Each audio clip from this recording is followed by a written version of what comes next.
oduu baay'ee gammachiisaa tokkoon isiniif qabadhee dhiyaadhee warreen onlaayinii seentanii laayivii barachuu hin dandeenyeef yeroon hojii keessan wal keessa warra isin jalaa ta'eef gatteessanii laayivii sagantaa keessan eeggatanii warra barachuu hin dandeenyeef koorsii telegiraama irratti qophaa'ee isiniif gadhiifneerra.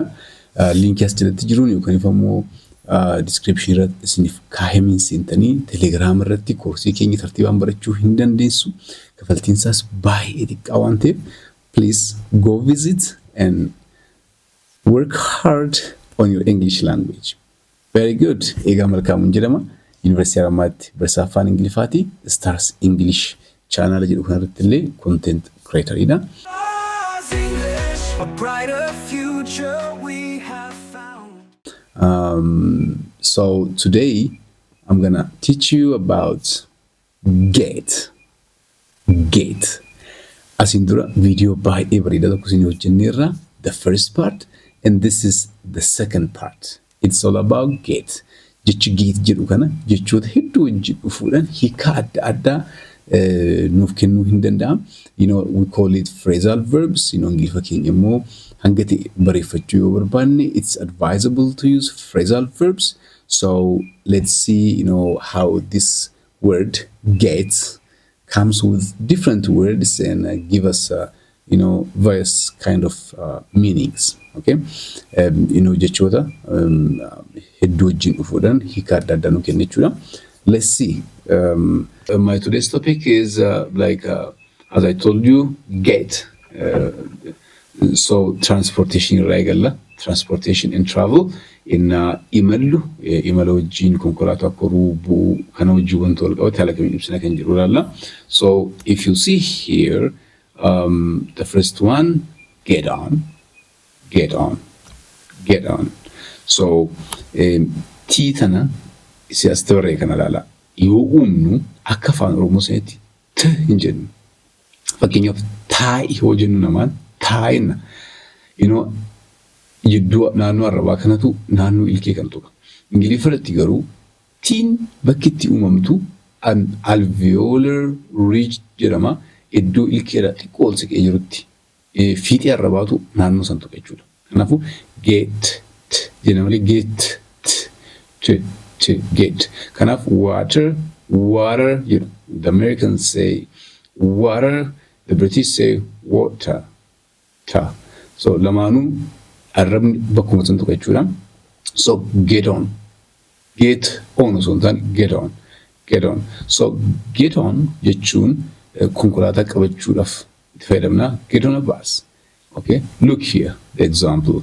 We got on the bus at the station yesterday. Kunka past yoo goonudha. Inni kun if it is past we say got. Kaleessa konkolaataa buufata konkolaataa irraa yookaan immoo baaburaa irraa qabannee turre jechuudha. Get on. Okay, get on. The second one, get off.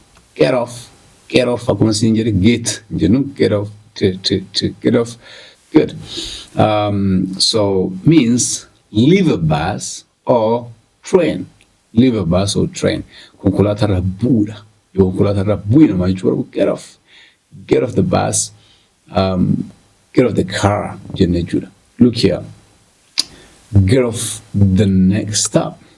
Okay. Bakka konkolaataa itti nama buusu itti ani jiru irratti bu'aa jechuudha. Get off. Achitti bu'ee jechuudha. You get off at the next station. Number 3, get in. Seen jechuudha fileentaa konkolaataa keessa jechuudha. Manaaf yoo ta'u yookaan if daree yookaan if gara biiroo akkas yoo ta'u it's better to say come in. Konkolaataa dhabuuf ta'u it's better to say get in. Get in the car. Okay. Oofaarra otee fakkeenyaaf say you want to give a ride for someone, they say you open the door and say get in my friend. Okay. Come in jennu konkolaataa dhaaf jechuudha. Gara manaa kootti jechuudhaaf garuu come in ol seene jechuudhaaf come in jenna konkolaataa dhaaf immoo get in. And the other one is get out. This is leave a car or a place. Bahee jechuudha fileentaa. Get off in kuni bu'e jechuudhaafi get out in kun ammoo bahee jechuudhaaf konkolaataa keessaa bahee jechuudhaafi. Look here. He got out of the taxi. Okay, get out of the taxi. Get out in general. Okay. So isaan kunniin geetiitti fayyadamne haala kamiin jechoota transportation fayyadamuu dandeenyu akka uumnudha. And the second one is, let's see this words related to, expressions related to work and success. Work and success. This word is really magical, very magical word. Akkuma nan yoo hunda jedhu afaan Ingiliffaa barachuudhaaf yoo hunda expressionoota tartiibaan qabachuu danda'uu qabna. Every day shan osoo qabachaa deemne koo baatii tokkotti 150 qabanna. Baatii lamatti 300 qabanna by the way. Hin rakkannu. Amma nuti Ingiliffa keenya fayyadamuudhaaf manneen barnoota irra deemna, viidiyoo adda addaa. It's very good, but the very important thing is catching the meaning of words, expressions and the like. Filmillee olaalle, subtitling kan qabu olaalle isaan sanniin dubbisaa laalaa barreeffachaa quraan dhageeffachaa wanta isaan jirra deebinee jecha haala saniin osoo jala buune expressionoota qabachaa deemne haala salphaatiin afaan Ingiliffaa keenya fooyyeffachuu hin dandeenya. So let's work hard and improve our English, because as you know, English language is really very important these days for educators, learners, and for people in technology, entertainment, and business, and kallatuma kamiinu afaan Ingiliffaa barbaachisa waan ta'eef jechuudha. So the first one related to work and success is get a job. Get a job. Okay. Akkanatti oomtuun jidduu dubbifamaa lamaa yoo dhuftu akkanu jennu kana miti isaan kan jedhan job. Okay. Today is very hot. Hot osoo hin taane it's very hot. Very hot. Biyya alaatti ijoolleen achi jirtan kana wannoo hubachuu dandeessu. Ingiliffuma nuti jechoota nu beennu ta'anii garuu haalli isaanitti haasa'an bitaa waan nuti garuuf osoo beennu hin beennu jechuudha. Sun akka hin taane akkamitti akka jechoonni sun sagaleeffaman jala buutanii sanillee hubachuun barbaachisaadha. So get a job. Osoo hin taane get a job jechuun maal jechuudha? Hojii argachuu jechuudha. Hojii argachuu, obtain employment. For example, she got a job. She got a job at language school. Okay. Eessa argattee ture? Mana barumsa afaanitti hojii argattee turte jechuudha. She got a job. And the second one, get a promotion. Promotion jechuun guddina jechuudha. Okay. So get promotion, guddina argattee jechuudha fi so receive higher position, and she got a promotion at work. And the third one, got a chance. Okay. Carraa argachuu jechuudha mukun. Receive an opportunity, get a chance. I got a chance. Carraa bareedaa argadhe jechuudha fi kun actually kallattumaan harkatti kan jiru san bakka bu'aa geetinas itti fayyadamu hedduu hiikaa inni qaburraa immoo jechuudha. Get a chance to learn. Everyone should get a chance to learn. Namni hundi carraa barachuu argachuu qaba. Get an opportunity, almost the same. Opportunity and chance are the same. He got an opportunity to study abroad. Carraa biyya alaatti barachuu argateera jechuudha fi so get an opportunity, get a chance, get a promotion, get a job. Isaan kanniin tartiibaan nuu qabanne it will be wonderful. Okay, number 3 is challenge and problems. Moo geetii sanatti fayyadamne akkamitti ibsuu dandeenya? The challenge and the problems. Look here, challenges and problems. Isaan kanniin immoo haala kamiin ibsuu dandeenya? So the first one is get over. Look here, get over. Get over hin jedhu. Tokko arriin kun Ingiliffa keessatti hollannaan qabu arraba keenya irratti. Get over. Arrabni ol dachaa. So get over jenna. Get over. Tiin tun isa takka uumtu hin ta'e jennu. So get over. Maal jechuudha? Get over jechuun recover from something. Naannoo argeetti dandammachuu jedhama. Okay? Dandammachuu jechuun waan rakkoo irraa rakkoo irraa bayyanachuu yookiin rakkoo jalaa bahuu yookiin dandamachuu. So it took her weeks to get over the illness. Okay, dhukkuba isheerraa fooyya'uuf yeroo dheeraatti fudhate jechuudha. Okay, get over. Fooyya'uu kan jedhu qabadha. Fooyya'uu. Okay, get over. The second one, get through. Get through. Through jenna. TVH'n bakka takkatti yoo dhufan yoo hedduu sagalee akkamii qabu sagalee jedhu arramee ilkee lamaan jidduu seenee sagalee uumamu jechuudha. So get through jechuudha. Successfully finish it. Get through. Okay. Haala milkaa'ina qabu xumura jechuudha. Haala gaariitiin xumura jechuudha. Look, we got through the difficult tests. Jala baanee irra jechuudha. Jala bahu. Okay, get through. Jala bahu. Yaa kallattiidhaan jala bahu. Okay. Get over dandamachuudha. Bayyanachuu. Get through jala bahu. Okay. Darbuu jechuudha. The third one is get by. Get by. Get by. Okay. Get in general, get by. Get by. Manage successfully. For example, he can get by with basic English. Okay. Okay. Majura halan, manage good era. Okay. Halan kabir get by. And the fourth one is get away. Get away. Get away. He got away. Okay. Get away, Juni. Dim soku jura. Get away. The thief got away. Hatur. Demera. Bagatera jura. Bagachu. Get away. I got away. Yesterday, my friends were quarreling, fighting.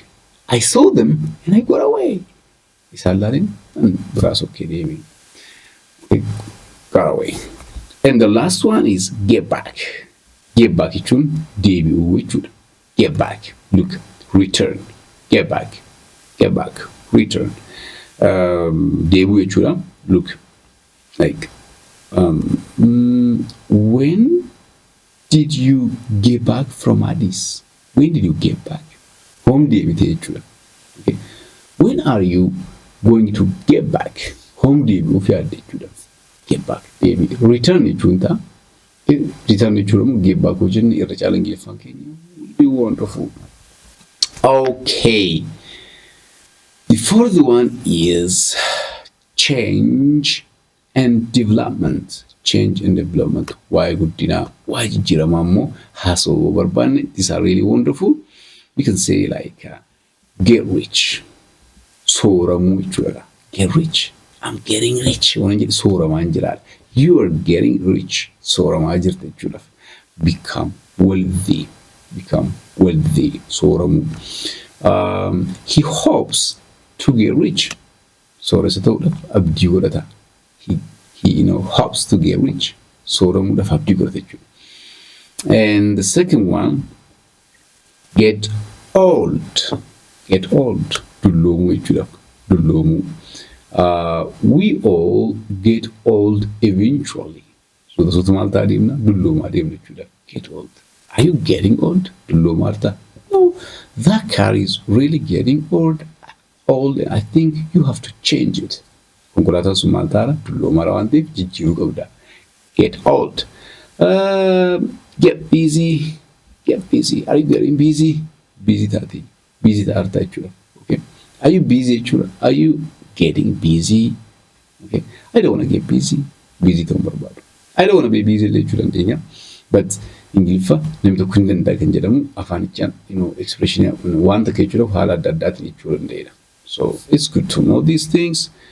Get busy, for example. I get busy. Look here. I get busy during exam seasons. Examing busy I get busy. For example, I get busy during summertime because all the students come to our language school. I get busy. Okay. Manni barumsaa cufamu, manni barnoota keenya isa lafarra jirutti ijoollee hedduu waan dhufaniif we get very busy. I get busy. My teachers get busy. All my workers get busy. By busy attitude. You understand? Okay. And the other one is get dark. get dark. Dukkanaa'u become dark. Okay? It's getting dark. Fakkeenyaaf namoota wajjin haasaa jirtu ta'e isaan sirra deemee galgalaa roote. It's getting dark. Dukkanaara. Okay? Dukkanaara jechuudha. It gets dark. Dukkanaa'eera. It gets dark in winter. In winter. It gets dark. Okay? Yeroo bona biyya keetti yeroo bona maal ta'a dafeet dukkanaa'a. It gets dark. Get late. Become late. Barfachuu jechuudha. Get late. It's getting late. Okay? Let's go home. Barfachuu kaasaan illee deemaara jechuudha. Barfataarra. Isaan deemaara. Get late. Finally, umarra geenyadhaan uumata akka ilaallee xumurra. Health and fitness. Health and fitness. Okay? Waa'ee maal ilaallaa? Waa'ee fayyaa, waa'ee nageenyaa. Okay.